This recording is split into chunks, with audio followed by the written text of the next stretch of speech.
There's a trope you probably never noticed before in animated movies, wherein the ending has pretty much the same thing over and over, which is an annoying dance party. Now that I think of it, this happens a lot, and it's never enjoyable. It just feels like it falls flat. And the question of this is why does it keep happening, and what is it? I feel like it's sort of, the trend began kind of with Shrek, where with Smash Mouth? Yeah, with the Smash Mouth ending, exactly. Where basically in Shrek they're like, oh, well, we're not gonna have like a charming original Disney musical. We don't do that. And so in lieu of a big, finale number where everyone is singing and dancing and celebrating, their way of doing that was like, we're gonna party to some modern songs. And then like in the second movie, they had the fairy godmother sing I Need a Hero. So it's like, it started to move away from your sort of classic musical animated tale, and somehow that just like devolved into being what was normal. Was like, let's all everyone, play. Yeah, exactly. Let's party. Yeah, like here's some Pharrell. Let's just boogie down. This has happened in Sing. Yep. This has happened in Trolls. Yep. This has happened in Shrek 2. Yep. This has happened in Zootopia even, All the which Despicable is a Me very movies. good movie. All the Despicable Me movies.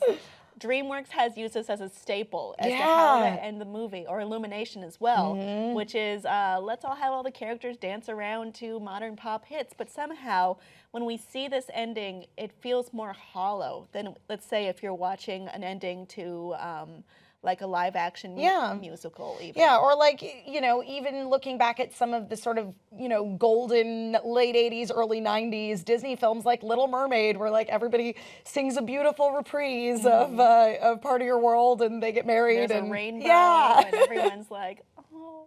Yeah. But I think the reason for that is singing takes effort. It does. Singing has a human touch. You can feel more, it's a labor of love. Yeah. This is something that people put their passion into, and you're like, oh, okay, singing is different. Sure. If it's just dancing, it's true. It just seems like, oh, this is the cap off that we're going to do at the end. I was going to say, even if they were actually having the characters sing these, pop hit songs or whatever, that even would be better than them just literally dancing, boogieing down to somebody else who originally sang the song, singing the song, or someone doing a cover of a classic song. What it relies on is for us to recognize something. So if we Yeah. go like, oh my God, that's a Justin Timberlake song, I know that reference. Yeah. And then it's just like, but that's not really it. And it has nothing no to one do is with really that Justin Timberlake dancing. song. Like when you watch, even, like especially old musicals like with Fred Astaire, and you see the dancing, you're like, that's incredible. Yes. That person is incredible. Yeah. But with animation, it's not the same. Well, and with animation too, you have the opportunity to potentially create a very elaborate animated dance sequence. I mean, we see things like that in movies like Anastasia, that opening number. There's a rumor in St. Petersburg, they have animated complicated dance steps for all of the townspeople of St. Petersburg. But they're not even animating complicated dance steps. They're animating like twerking animals. You know what I mean? I don't want it. But it's also like, if you're animating, you have this whole world open to you. Yes. You can animate anything. Yeah. With dancing, this is just like the expression of the human body that we're able to do. And, it does have a limit. We can push it. We can even, stretch it a bit.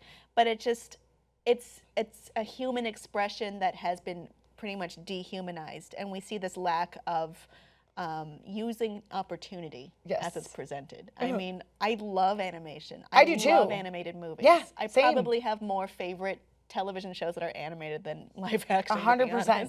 Yep. And it's just, I love what you can do with it. But when you put it with the same restraints that you do the human form, you're wasting an opportunity. Yeah, I completely agree with you. Because as you say, it's like dancing is so fundamentally connected to a real human being. I mean, animation in its own way is another form of human expression. And so why are you wasting that opportunity by just animating stuff that is possible? Yeah, and with an explosion. That's how I like it. Yeah. No, don't do that. That's terrible. But I never realized before how prevalent it was? How much it's out there and how much I just get turned off. Like, I just stop. Yeah. Let's leave the theater or turn off Yeah. the Netflix.